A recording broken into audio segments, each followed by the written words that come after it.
క్రికెట్లో ఒక్కొక్కరి స్టోరీ ఒక్కోలా ఉంటుంది. అత్యున్నత స్థాయికి చేరే క్రమంలో ఆటగాళ్ళు ఎన్నో ఒడిదుడుకులు చూడాల్సి వస్తుంది.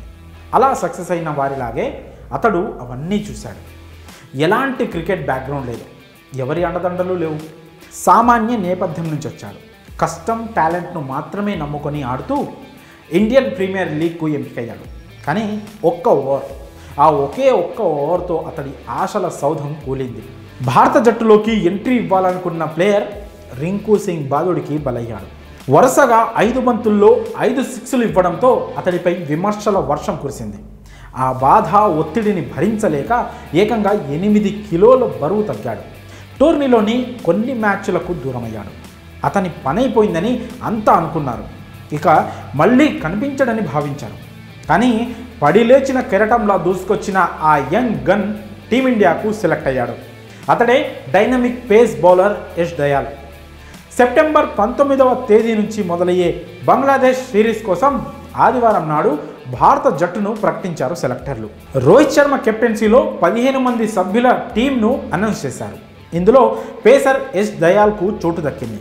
దీంతో గతేడాది క్రికెట్కే పనికిరాడన్న క్రికెటర్ ఏడాది గ్యాప్లోనే భారత జట్టులోకి ఎలా ఎంట్రీ ఇచ్చాడంటూ కొందరు ఆశ్చర్యం వ్యక్తం చేస్తున్నారు. కానీ ఈ సంవత్సర వ్యవధిలో దయాల్ ఎంత సక్సెస్ అయ్యాడు, అతడి పర్ఫార్మెన్స్ ఎంత బెటర్ అయ్యింది, టీమిండియాలోకి వచ్చేందుకు అతడు పడిన కష్టం అనేది క్రికెట్ లవర్స్కు బాగా తెలుసు. ఐపీఎల్ 2023లో తన ఓవర్లో రింకు 5 సిక్స్లు బాదడంతో మానసికంగా చాలా డిస్టర్బ్ అయ్యాడు దయాల్. ఆ బాధ, ప్రెషర్ నుంచి కోలుకునేందుకు అతనికి చాలానే టైం పట్టింది. అయితే ఒక్కసారి అందులో నుంచి రికవర్ అయ్యాక అతడు పూర్తిగా మారిపోయాడు. రింకు 5 సిక్స్ల ఎపిసోడ్ యష్ దయాల్ను పూర్తిగా మార్చేసిందని చెప్పాలి. ఒకవేళ అది జరగకపోతే అతడు భారత జట్టులోకి ఎంత త్వరగా ఎంట్రీ ఇచ్చేవాడు కాదేమో. ఎందుకంటే రింకు బాదుడితో తనపై వచ్చిన విమర్శలు, ఒత్తిడి దయాల్ను రాటుదేల్చాయి. తనలోని ది బెస్ట్ ఇచ్చేందుకు, గేమ్ను మరింత బాగా అర్థం చేసుకునేందుకు, ఆటగాడిగానే కాక వ్యక్తిగతంగాను తాను మరింత స్ట్రాంగ్ అయ్యేందుకు అది బాగా హెల్ప్ చేసింది. అంతకుముందు వరకు మామూలుగా బౌలింగ్ చేసే దయాల్ అక్కడి నుంచి వేరియేషన్స్ పెంచుకున్నాడు. Slow balls, cutters, yorkers, slow bouncers వేయడం నేర్చుకున్నాడు.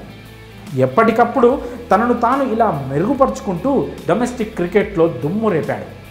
రింకు ఎపిసోడ్ కారణంగా గుజరాత్ టైటాన్స్ అతన్ని వదులుకోవడంతో ఐపీఎల్ ఆక్షన్లోకి వచ్చాడు.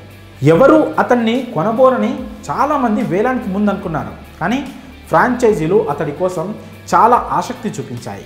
ఐపీఎల్ 2024కు ముందు జరిగిన ఆక్షన్లో తీవ్ర పోటీ మధ్య ఆర్సీబీ జట్టు ఏకంగా 5 కోట్లు చెల్లించి యష్ దయాల్ను దక్కించుకుంది. డొమెస్టిక్ క్రికెట్లో అతడు ఆడిన విధానానికి ఇంప్రెస్ అయి భారీ ధర పెట్టి టీంలోకి తీసుకుంది ఆర్సీబీ. ఆ ప్రైస్కు అతడు పూర్తి న్యాయం చేశాడు కూడా. 2024 సీజన్లో 14 మ్యాచ్ల్లో 15 వికెట్లు తీశాడు. Captain du Plessis, senior batter Virat Kohli అండగా నిలవడంతో అతడు మరింత రెచ్చిపోయి బౌలింగ్ చేశాడు. ఆర్సీబీ ప్లే ఆఫ్స్కు చేరడంలో బౌలింగ్ విభాగంలో దయాల్ పోషించిన రోల్ చాలా కీలకమని చెప్పాలి.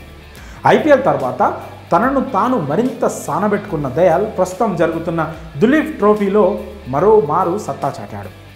ఇండియా ఏతో జరిగిన ఫస్ట్ మ్యాచ్లో 2 ఇన్నింగ్స్లలో కలిపి 4 వికెట్లు పడగొట్టాడు. రియాన్ పరాగ్, మయాంక్ అగర్వాల్, ధ్రువ్ జురేల్ లాంటి స్టార్ బ్యాటర్లను అవుట్ చేశాడు.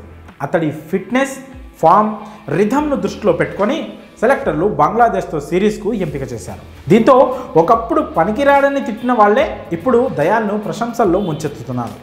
అవమానాలకు కుంగిపోకుండా నిలబడి పోరాడితే ఎవరైనా దయాల్లా సక్సెస్ అవ్వొచ్చని మెచ్చుకుంటున్నారు. మరి దయాల్ సక్సెస్ స్టోరీ విన్నాక మీ అభిప్రాయాలను కామెంట్స్ రూపంలో తెలియజేయండి.